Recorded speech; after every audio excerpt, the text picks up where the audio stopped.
The first mistake was assuming the smoke meant a barbecue. Humans were optimistic that way, at least this one was. He crested the hill with a half-empty soda can in one hand and grease still under his fingernails, expecting maybe someone's campfire.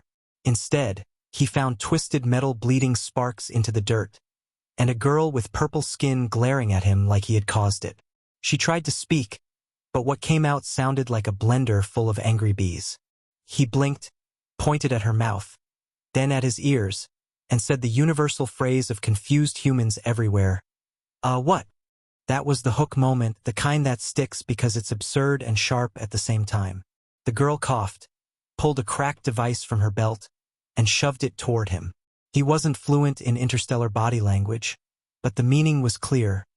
Fix this, monkey. He looked at the jagged wires, the half-melted casing, and thought it looked like a busted car stereo. His specialty.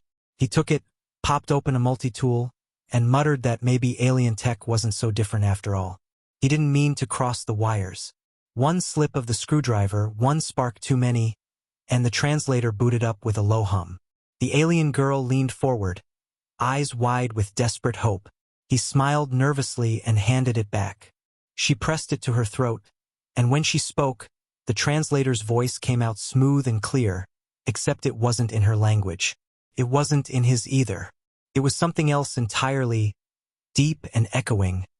Words that vibrated in his chest rather than in his ears. The air seemed to tighten.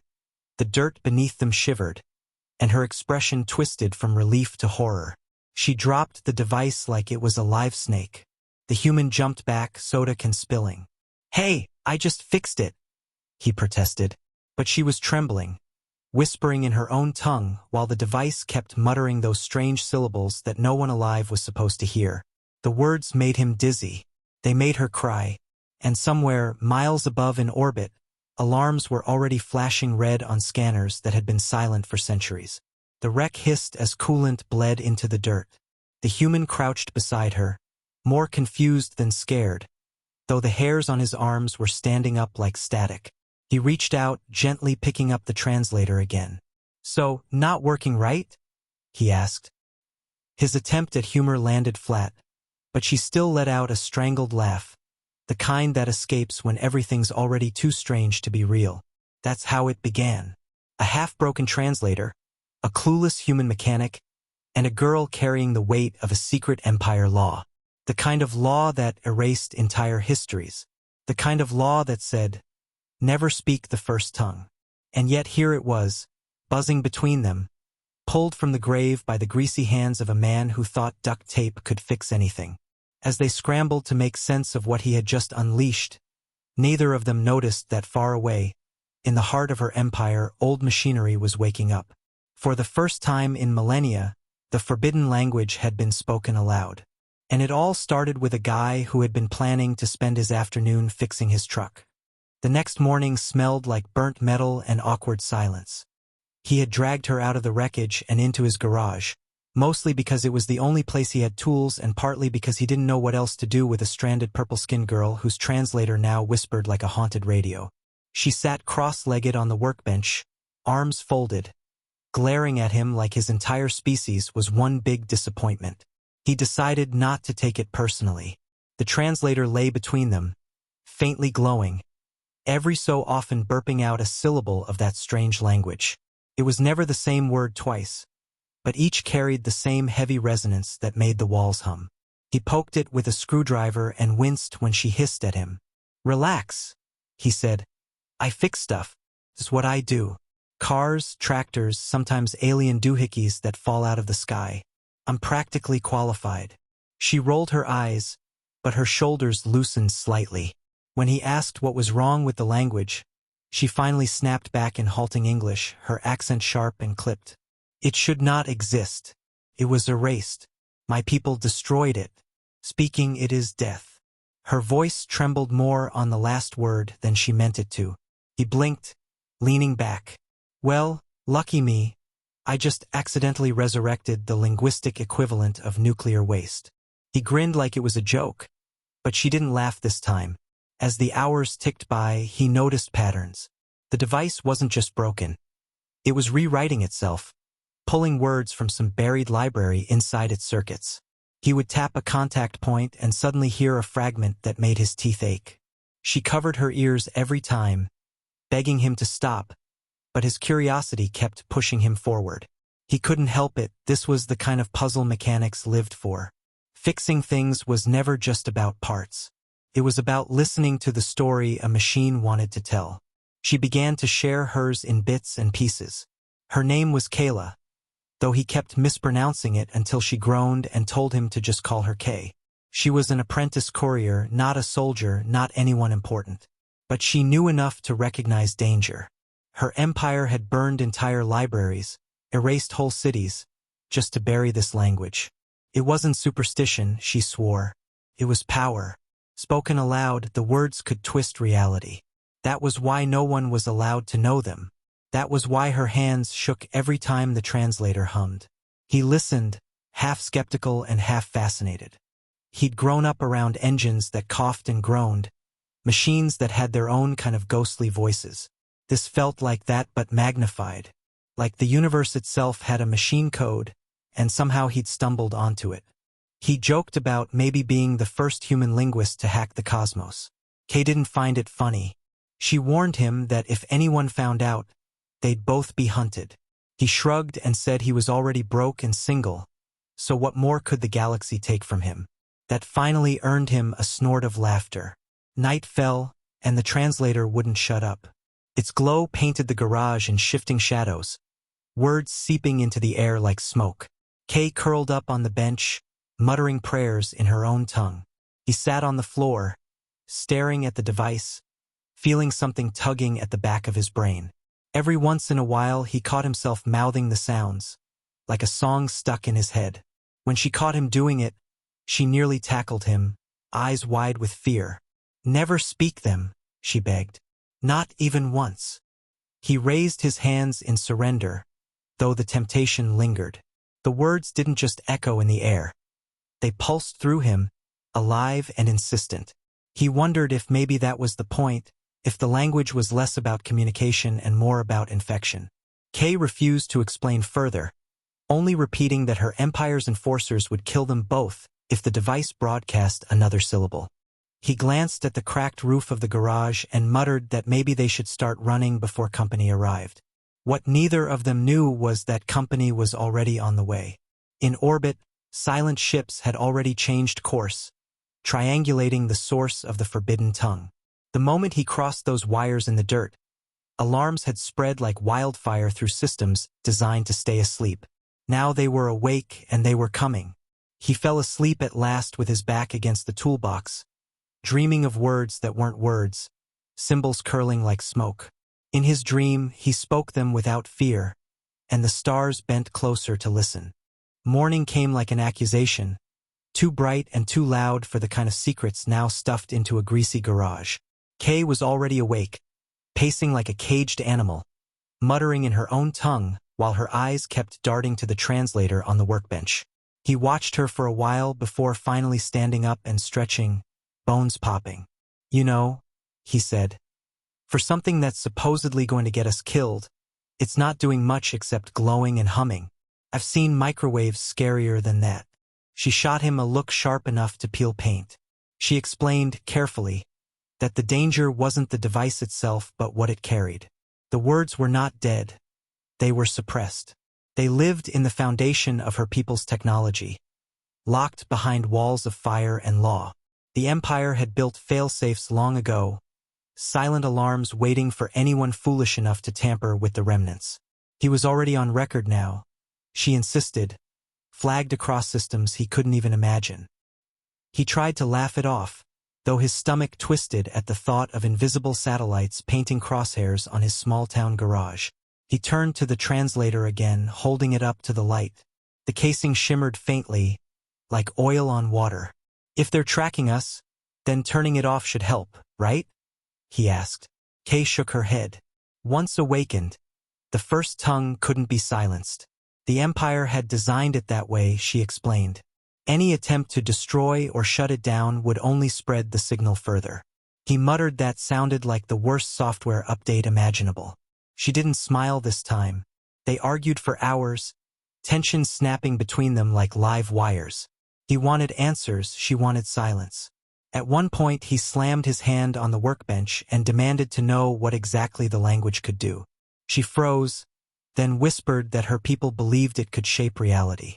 That was why they had tried to bury it. Not out of fear of history, but out of fear that words themselves could rewrite existence. He scoffed, saying that was impossible, just myths and exaggerations. But then the translator chimed in with a single syllable that rattled every wrench and bolt in the garage, and his protest died in his throat. Silence followed, heavy and trembling. He sat down hard on the floor, staring at his scattered tools. "All right," he said finally. "Maybe not just a myth." Kay's hands were shaking as she confirmed that speaking the first tongue without control could fracture matter itself. The last civilization that had wielded it had nearly destroyed whole systems before her empire rose and stamped it out.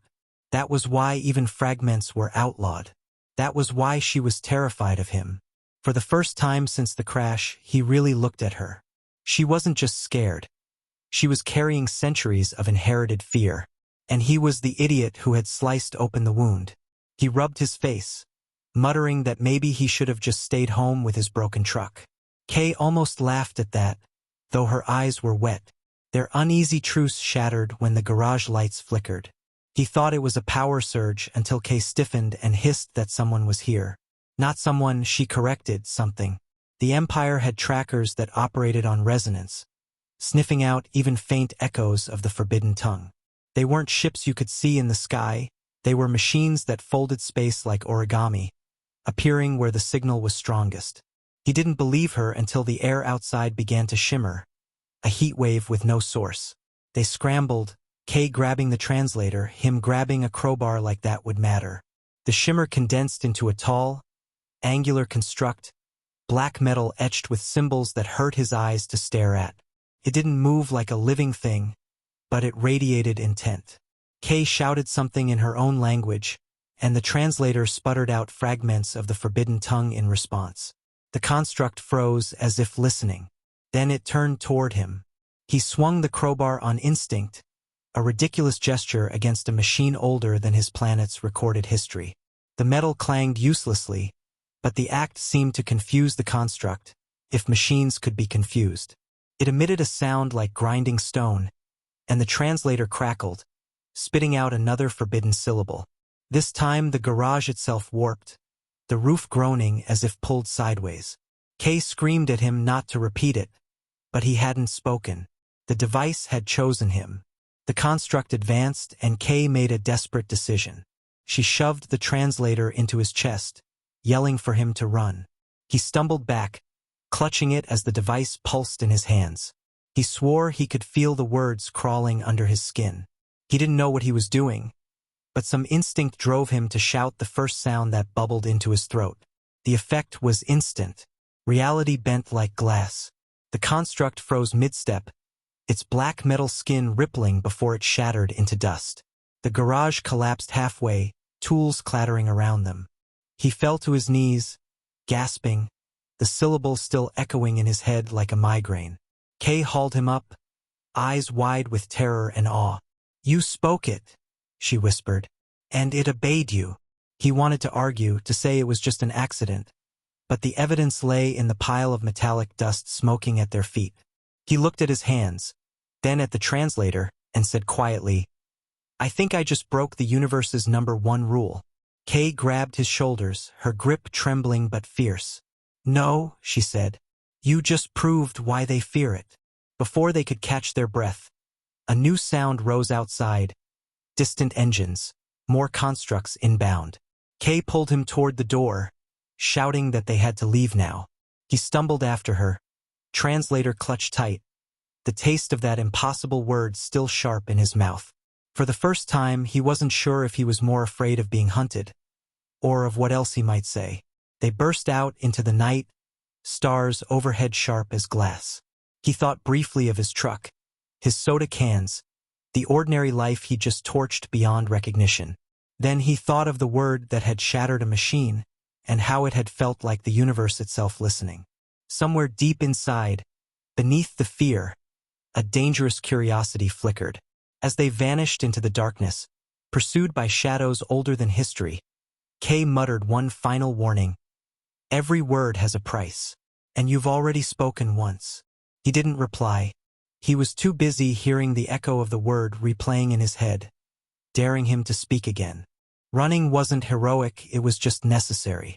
He was wheezing by the time they reached the edge of town, his boots slapping against cracked asphalt, while Kay darted ahead with an energy that didn't seem possible given how little she'd slept. The translator pulsed in his hand like a living heart, every beat heavier than the last. Behind them, the night groaned with the arrival of more constructs, shadows bending where they had no right to bend. He didn't look back until Kay dragged him into a junkyard, weaving between rusted cars and heaps of broken machinery like she had grown up there. He nearly collapsed against the hood of an old sedan, gasping for breath. Kay pulled him down just as a construct glided overhead, its angular form scanning the ground with a shaft of pale light. The junkyard hummed with the echo of its search, like the entire place was vibrating in sympathy. He held his breath, clutching the translator so hard his knuckles whitened. Kay pressed a finger to her lips, eyes wide, the faint glow of the translator reflecting off her face. When the construct passed, she yanked him deeper into the wreckage. He stumbled after her, muttering that he wasn't built for marathons. She gave him a look that said she wasn't built for babysitting either, but here they were. They found shelter inside a gutted bus, the windows covered with sheets of rusted metal. Only when they were both sitting on the floor, chests heaving, did they dare to speak. He broke the silence first. So, any chance your Empire's trackers will give up and go home? Kay shook her head grimly. Once the forbidden tongue was spoken, it spread like wildfire across their networks. Every construct, every enforcer, every satellite would know the coordinates. The Empire wasn't going to stop until both of them were ash. He groaned, leaning his head against the cold bus wall. Great. First time I try to impress a girl with my handyman skills and suddenly I'm public enemy number one. Kay actually snorted at that, a laugh breaking through her fear. But then her expression hardened. She told him that what mattered wasn't just survival. The fact that he had spoken the word and lived meant something. Humans weren't supposed to be compatible. The first tongue was designed for beings of her ancestry, carefully guarded for millennia. That it had obeyed him was impossible. And yet it had happened. He stared at her, baffled. So what? I'm special now? Chosen one? That kind of thing? She shook her head. No. Worse. You're proof that the language can spread beyond my people. He blinked, and then the weight of it landed like a hammer. If her empire feared the language enough to erase their own history, what would they do if they realized it could infect another species?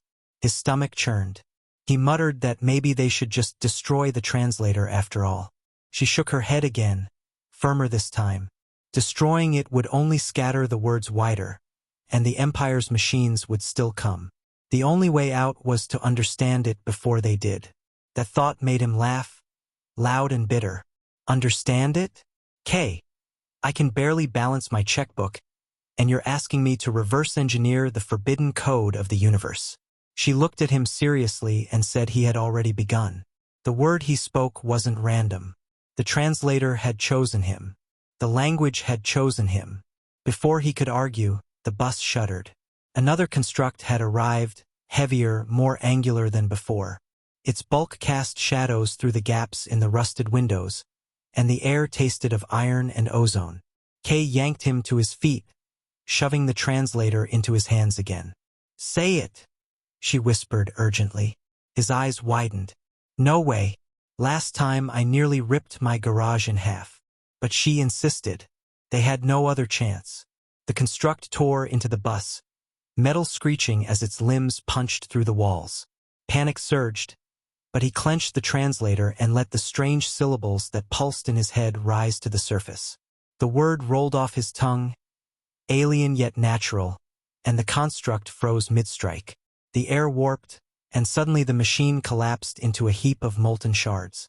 The silence afterward was deafening. He staggered, swaying as though he'd just sprinted miles. His vision blurred, his chest burning with effort. Kay steadied him, her face a mixture of fear and awe. "You're learning too fast," she whispered.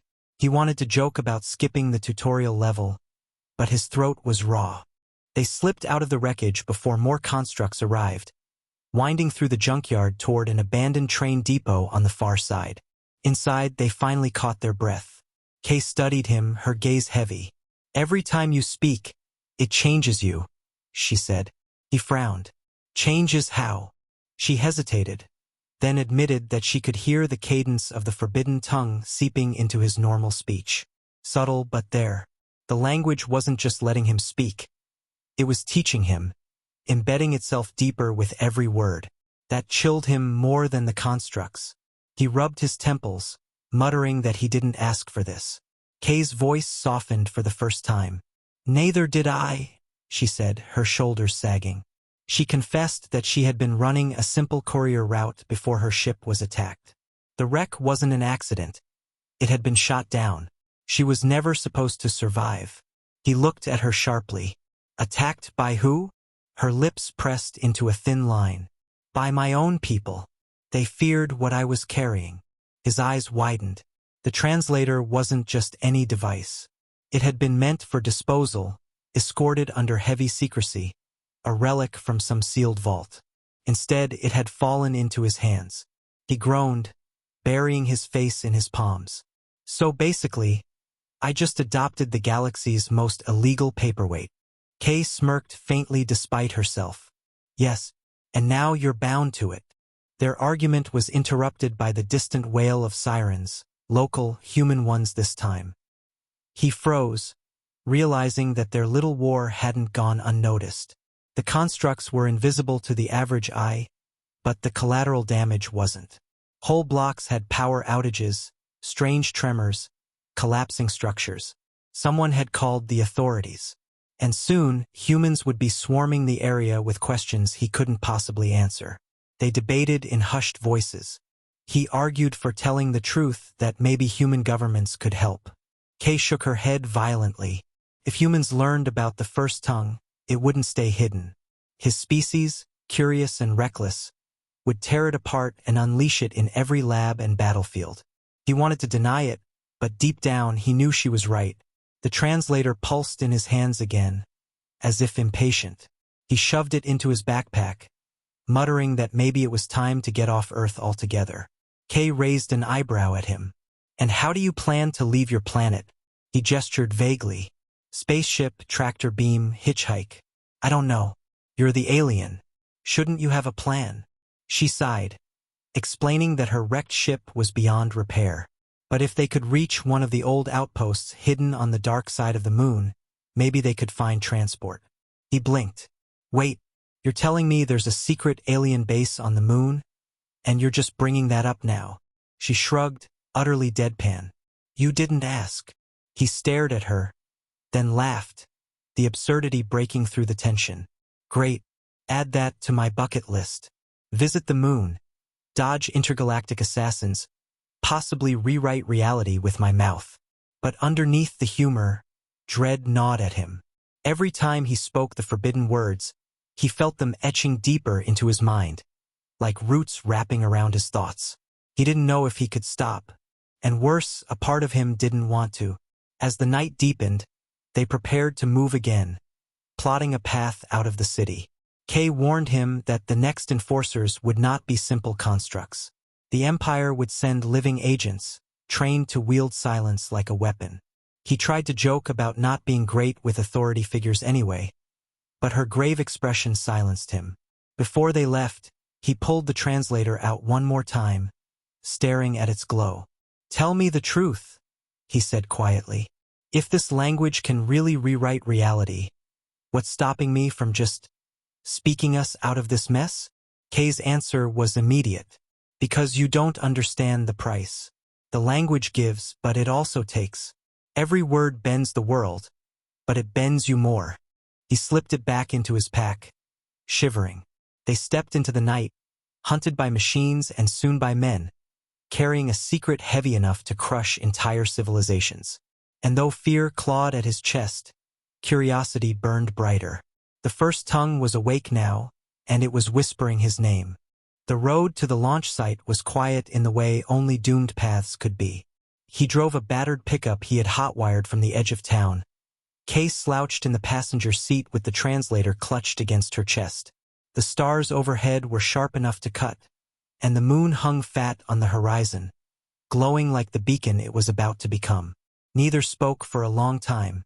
Every word now felt weighted, dangerous, like tossing stones into a storm. Finally, he broke the silence. "So, let's say we make it to this secret moon base of yours. What then?" Kay's answer was blunt. "Then we run. And maybe, if we're lucky, we learn." He frowned, eyes on the cracked road. "And if we're unlucky?" She didn't hesitate. "We die." Loudly. He let out a laugh that sounded more like a cough, muttering that he always wanted to go out with style. But humor couldn't hide the pressure building inside him. The language wasn't silent anymore. It whispered constantly, threading through his thoughts like a second consciousness. Sometimes it felt like suggestions, other times like commands. He caught himself mouthing syllables under his breath, only stopping when Kay grabbed his arm and hissed at him to stop. He didn't tell her the truth, that half the time he wasn't even aware he was doing it. By the time they reached the outskirts of the launch site, the translator was pulsing so brightly it lit the cab of the truck. Kay gripped it tight, sweat beading her brow. "They know," she whispered. He nodded grimly. The Empire wasn't just tracking them anymore. It was converging. They abandoned the truck and slipped through a chain-link fence, weaving between fuel tanks and skeletal towers. The air was sharp with the smell of kerosene and ozone. And then the night broke. Dark ships descended without fire or sound, their presence bending light around their hulls. More constructs spilled from their flanks, and worse, figures in black armor stepped onto the tarmac. Kay froze. "Enforcers," she breathed. They were tall, their faces hidden by smooth masks, their movements unervingly synchronized. One raised a hand, and instantly the translator shrieked, spilling out a torrent of forbidden syllables. The enforcers didn't flinch. Instead, they moved closer, their weapons humming with energy that looked like frozen lightning. He panicked. His instincts screamed to run, but his body locked up as the language surged inside him, louder than ever before. The words pressed against his throat, begging to be spoken. Kay grabbed his face, forcing him to look at her. "Don't," she pleaded.